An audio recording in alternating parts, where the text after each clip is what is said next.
Friday করে থাকে আমার অফিসের উইক অফ।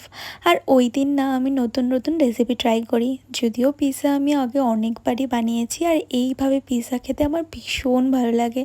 আমি আগে থেকেই চিকেনটাকে ম্যারিনেট করে রেখেছিলাম, আর তারপর সেটাকে অল্প তেল দিয়ে রান্নাও করে নিই। আর এদিকে আমি পিৎজার বেসটা ততক্ষণে রেডি করে নিয়েছি। আর এই পিৎজা পাস্তা সসটা না আমি নতুন ট্রাই করলাম। এর আগে আমি একটা অন্য ব্র্যান্ডের অর্ডার করেছিলাম, সেটাও খেতে বেশ ভালো ছিল, আর এটাও ভালো। আর আমি তো বরাবরই চিজ খেতে ভীষণ ভালোবাসি, তো আমি 2 লেয়ারের চিজ করেছি।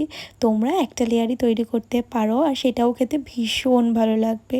আর এই তো সব সুন্দর করে সাজিয়ে আমি মাইক্রোওয়েভে দিয়ে দিয়েছি। আমাদের যেহেতু এলজির মাইক্রোওয়েভ, তো 2 মিনিট মতন লাগে বেক হতে। আর দেখো, বেক হওয়ার পর যতটা সুন্দর না দেখতে লাগছে, তার থেকে বহু গুণ বেশি খেতে ভালো হয় এই পিৎজা রেসিপিটা। মানে একবার তোমরা বাড়িতে ডেফিনেটলি এটা ট্রাই করো।